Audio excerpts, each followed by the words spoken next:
liken it to a detention centre or even a prison. It was quite dehumanising.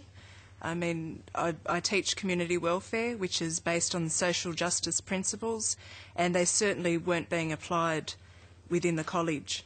Within my classroom, yes, I had control to an extent over that, but within the rest of the college, it was... Now, that's a really serious charge that you're making, to liken it to a detention centre or a prison. Specifics, what do you mean? And that's not only from me, that's also anecdotally from students.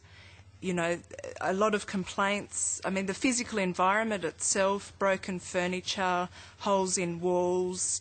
You know, I mean, we had to sign students in the exact time they came in. If they arrived at 8:03, it had to be registered 8:03. If they went to the toilet, I had to mark that down and, you know, be quite aware of if they were returning. If not, I, you know, had to answer as to why they weren't in the classroom, if management was to come around.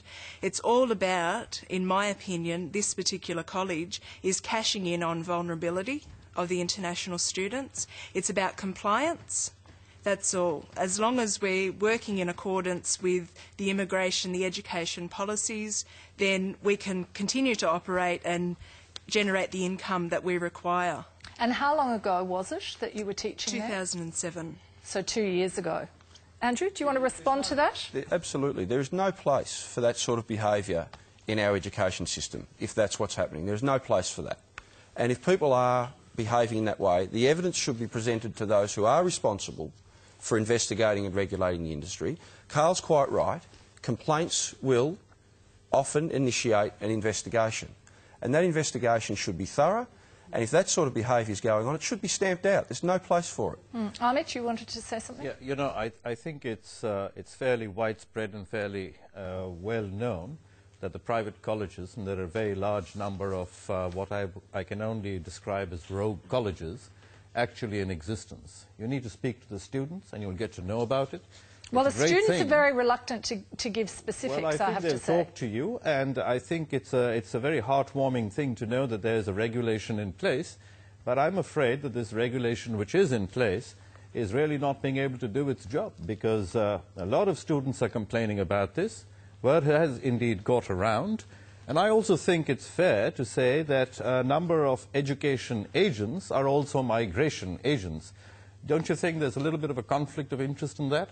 So I think these things need to be looked at very seriously, because quite frankly, if there are 90,000 plus Indian students coming here, and a very large number of other international students, then they need to get what's on the menu card. So what's put on the plate is not the same.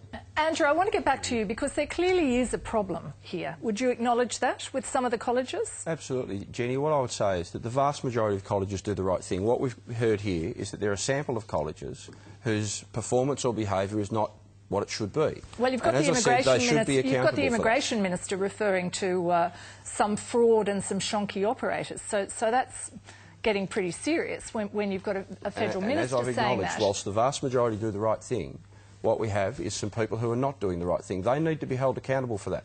But we cannot forget that private and public institutions in Australia have delivered high-quality education for hundreds of thousands of students, some of whom have stayed here and added to our workforce over a long period of time, others who've gone home to their home country and their families and enriched their own community. We must remember that as part of this discussion.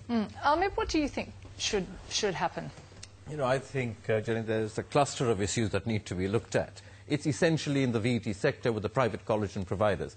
But I think the cluster of issues that come in, to my mind, at one level is being able to monitor the private colleges, monitor the agents. At the second tier, in parallel, I would say, is looking at accommodation.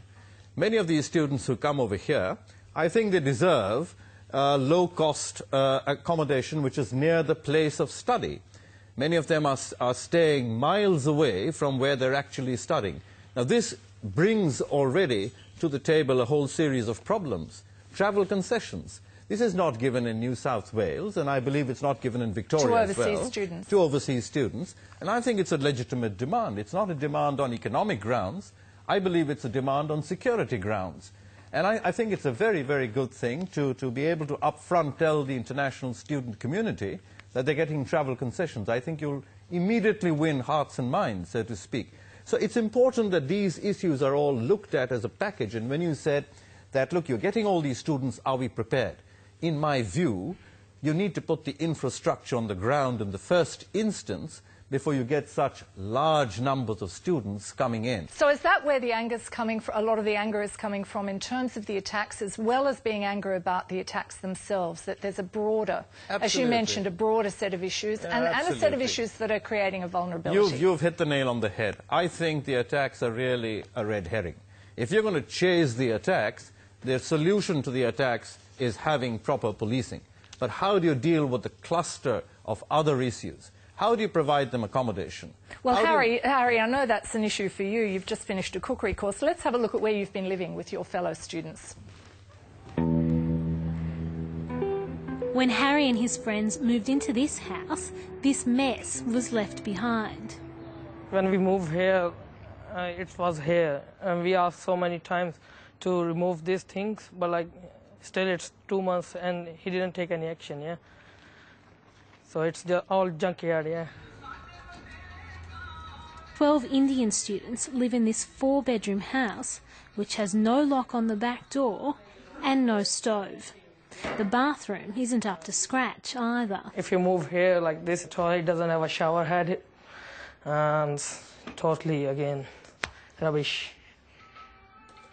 With 12 people and just 6 beds, Harry and his friends sleep by roster.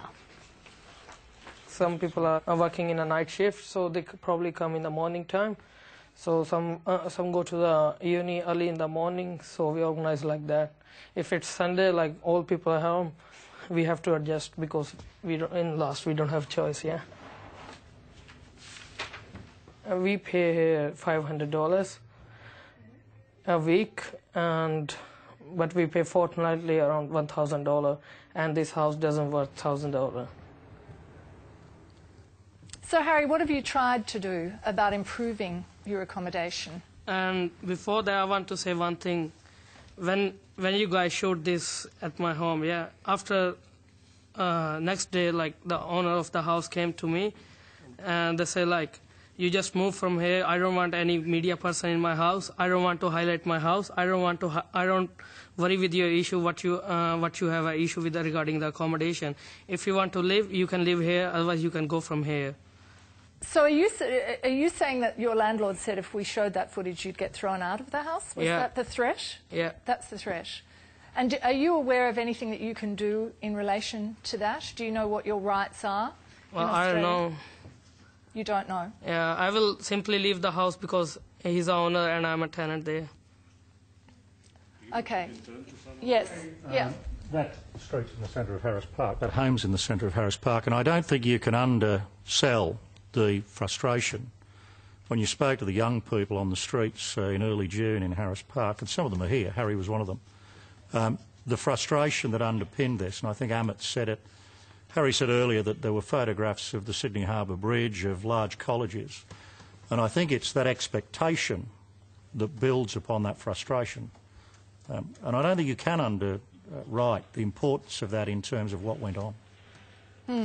Amit, how damaging has this